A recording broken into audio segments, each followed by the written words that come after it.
मुस्लिम है ना? मुस्लिम है। अच्छा, भारत माता की जय बोल। भारत माता की जय नहीं बोलेंगे, क्यों बोलेंगे? भारत माता की जय नहीं बोल। मैं नहीं बोलूंगा यार। बनाओ बनाओ, आप कितना भी बनाना है, नहीं बोलेंगे। क्या बोलेगा फिर?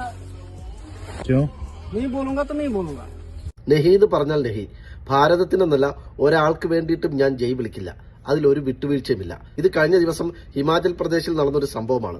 ഒരു കാശ്മീരി യുവാവ്, മുസ്ലിമായ ഒരു ചെറുപ്പക്കാരൻ വീട് വീടാന്തരം കയറി ഇറങ്ങി, അല്ലെങ്കിൽ തെരുവുകളിലൂടെയൊക്കെ തുണിക്കച്ചവടം ചെയ്ത് ജീവിക്കുന്ന ഒരു സാധാരണക്കാരനായ ഒരു മനുഷ്യൻ. അദ്ദേഹത്തെ ഒരു കൂട്ടം സംഘികൾ തടഞ്ഞു നിർത്തി ഭാരതമാത കീ ജയ് വിളിക്കാൻ ആവശ്യപ്പെടുന്നു. അധ്വാനിച്ച് ജീവിക്കുന്ന തനിക്ക് ഒരാളെയും ഭയപ്പെടേണ്ടതില്ല, ഒരാളുടെ മുമ്പിലും തല കുനിക്കേണ്ട ആവശ്യവുമില്ല എന്ന് മനസ്സിലാക്കിയ അഭിമാനബോധമുള്ള ഇന്ത്യക്കാരനായ ചെറുപ്പക്കാരൻ പറഞ്ഞു, അത്തരത്തിൽ ഭാരതത്തിന് ജയ് വിളിക്കേണ്ട ഒരു ആവശ്യം എനിക്കില്ല. അപ്പോൾ ഉടനെ സംഘികൾ ചോദിക്കുകയാണ്, നീ എന്താണ് ഭാരതത്തിന് വേണ്ടി ജയ് വിളിക്കാത്തത്? അല്ലെങ്കിൽ ഭാരതത്തെക്കുറിച്ച് നീ എന്താണ് ആലോചിക്കുന്നത്? നീ എന്താണ് വിചാരിക്കുന്നത്? എന്ത് വിചാരിക്കാൻ?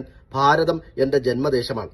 ആ ജന്മദേശത്തോട് ഞങ്ങൾക്ക് സ്നേഹമുണ്ട്, കടപ്പാടുണ്ട് എന്ന് വിചാരിച്ച് നിങ്ങളെ പേടിച്ചുകൊണ്ടോ ആരെങ്കിലും തൃപ്തിപ്പെടുത്താനോ ഭാരതത്തിന് ജയ് വിളിക്കേണ്ട ആവശ്യമില്ല എന്ന് അദ്ദേഹം ഉറപ്പിച്ചു തന്നെ പറഞ്ഞു. ചുരുക്കി പറഞ്ഞാൽ, ഇന്ത്യക്കാരനായ കാശ്മീരിയായ ആ മുസ്ലിം യുവാവിന്റെ ദേശസ്നേഹം അളക്കാൻ കൊണ്ടുചെന്ന സംഘികളുടെ ആ മുഴക്കോല് അവൻ രണ്ടായിട്ട് ഒടിച്ചു കളഞ്ഞു എന്ന് വ്യക്തം. ഈ സംഘികളുടെ അതേ മനോഭാവവുമായി കുറെ മലയാളികൾ നമ്മുടെ നാട്ടിലും ജീവിക്കുന്നുണ്ട്. അവരോട് എനിക്ക് പറയാനുള്ളത്, മുമ്പൊരിക്കൽ ഒരു സംവാദത്തിൽ രവിചന്ദ്രൻ പറഞ്ഞതുപോലെ, നിങ്ങളുടെ പെങ്ങളെ നിങ്ങൾ പെങ്ങളായി കണ്ടോളൂ, പക്ഷെ നിങ്ങളുടെ പെങ്ങളെ വിവാഹം കഴിച്ച അളിയനോടും നിങ്ങളുടെ പെങ്ങളെ പെങ്ങളായി കാണണമെന്ന് പറയുന്നത് ശരിയാണോ? അതുപോലെ ഈ ഭാരതം നിങ്ങൾക്ക് മാതാവാണെങ്കിൽ അതിനെ ഭാരതമാതാവായി കണ്ട് നിങ്ങൾ ആരാധിച്ചോളൂ, പൂജിച്ചോളൂ. ഇവിടുത്തെ മുസ്ലിങ്ങളോടും ക്രിസ്ത്യാനികളോടും ഈ ഭാരതത്തെ മാതാവായി കണ്ട് പൂജിക്കണമെന്ന് പറയാൻ നിങ്ങൾക്ക് എന്ത് അധികാരമാണ്, അവകാശമാണ്? ഭാരതം എന്ന് പറയുന്നത് ഞങ്ങളുടെ ജന്മദേശമാണ്. ആ ജന്മഭൂമിയോട് ഞങ്ങൾക്ക് കടപ്പാടുണ്ട്, സ്നേഹമുണ്ട്. അത് സ്വാതന്ത്ര്യ സമര കാലത്ത് ഞങ്ങൾ തെളിയിച്ചിട്ടുമുണ്ട്. ഇനിയും തെളിയിക്കേണ്ടി വന്നാൽ അത് തെളിയിക്കാൻ ഞങ്ങൾ തയ്യാറാണ്.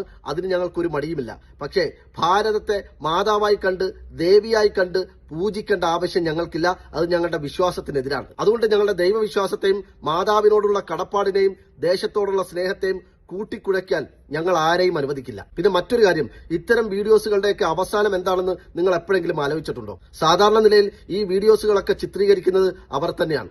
എന്നിട്ട് അവസാനം ഇവർ ഇത്തരത്തിലുള്ള സാധുക്കളായ മനുഷ്യരെ കൊള്ളയടിക്കുകയാണ് പതിവ്. അല്ലാതെ ഇന്ത്യയിൽ പണിക്ക് പോയി ജീവിക്കുന്ന ഏതെങ്കിലും ഒരു തീവ്ര ഹിന്ദുത്വവാദിയെ നിങ്ങൾക്ക് കാണിച്ചു തരാൻ സാധിക്കുമോ? ഞാൻ നിങ്ങളെ വെല്ലുവിളിക്കുകയാണ്. ഏതായാലും സാധാരണക്കാർക്ക് ഭീഷണിയായി മാറിയിരിക്കുന്ന ഈ സാമൂഹ്യ വിരുദ്ധരെ നിലയ്ക്ക് നിർത്താനും നിയമപരമായി ശിക്ഷിക്കാനും നമ്മുടെ നാട്ടിലെ നിയമ സംവിധാനങ്ങളും നിയമപാലകരും അടുത്ത കാലത്തെങ്ങും ഉണർന്നു പ്രവർത്തിക്കുമെന്ന് തോന്നുന്നില്ല. അതുകൊണ്ട് ജനങ്ങൾ ഒറ്റക്കെട്ടായി സംഘടിതമായി ഈ രാജ്യദ്രോഹികളെ, ഈ തീവ്ര ഹിന്ദുത്വവാദികളെ പരസ്യമായി കൈകാര്യം ചെയ്യാൻ രംഗത്തേക്ക് ഇറങ്ങണം എന്നുള്ളത് മാത്രമാണ് താൽക്കാലികമായ പോംവഴി. ജയ് ഹിന്ദ്.